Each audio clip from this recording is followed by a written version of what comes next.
La paz del Señor.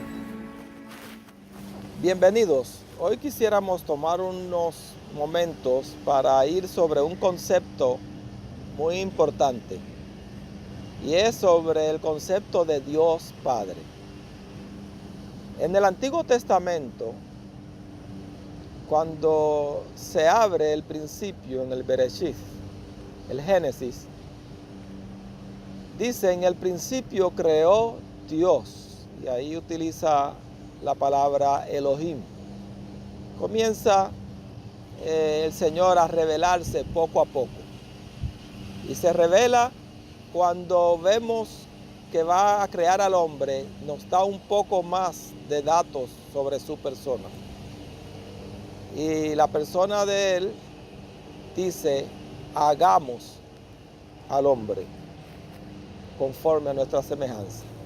Y comienza el enigma de quién es Dios y qué es Dios, a descubrirse y a darse a entender a través del proceso histórico. El Dios del Antiguo Testamento se hace un poco más claro cuando se amista con Enoc. Y caminó Enoc con Dios, y no fue más porque Dios se lo llevó. Se sigue acercando el hombre a Dios y tiene una relación con Noé. Después de Noé, entonces el Señor se hace amigo del hombre, Abraham, el amigo de Dios. Y a través de la familia de Abraham viene una revelación más clara cuando 400 años más tarde aproximadamente, el Señor a través de Moisés se revela como el eterno Jehová.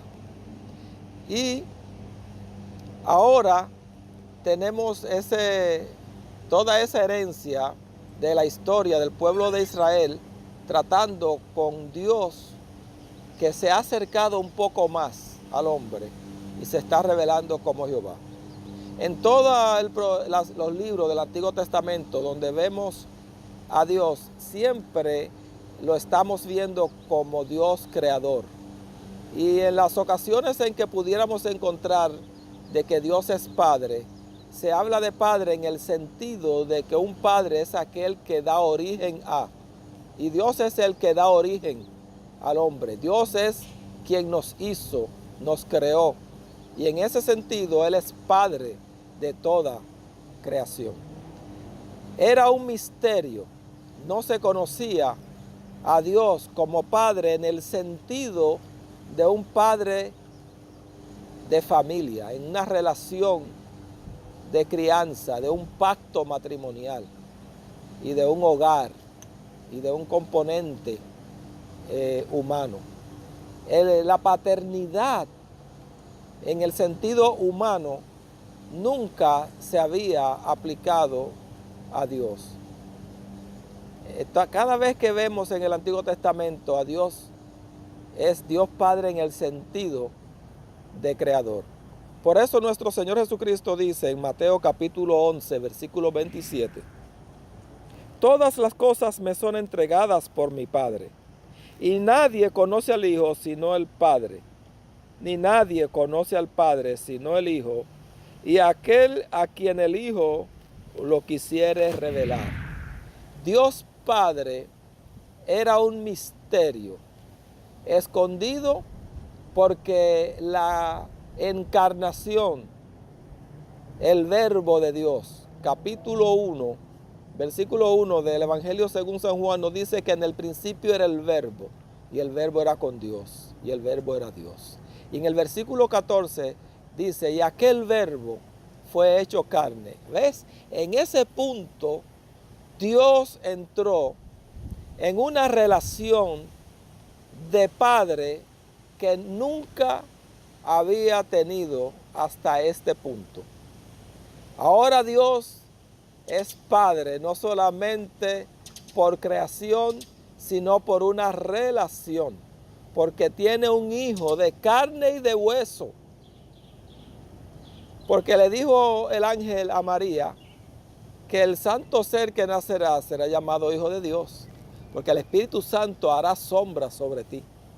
Y entonces ocurre lo que es la humanización de Dios, Dios hecho carne.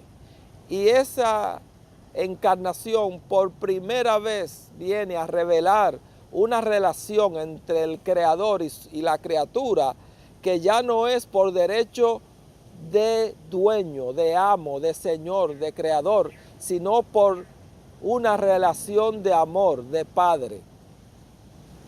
Y Cristo viene a revelar a Dios el Padre y a quien quiere lo revela.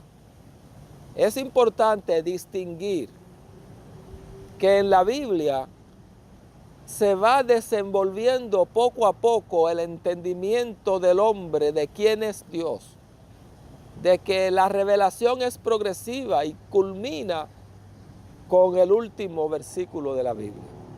Que el entendimiento de quién y qué es Dios en el nuevo pacto y en Cristo y en la revelación que trae Dios a través de los sagrados escritores en el Nuevo Testamento es una mucho más avanzada de la que tenían los profetas. Ellos no entendían ese concepto. El concepto de Dios Padre es un concepto nuevo que lo trae Cristo. Y es importante tener esto claro, ya que se está hablando mucho de la paternidad. Síguenos en las redes y vamos a seguir hablando un poquito más sobre este tema para que tú entiendas claramente cuáles son las diferentes dispensaciones. Te invitamos a que vayas y descargues nuestros libros gratis. Síguenos en los medios, la paz del Señor.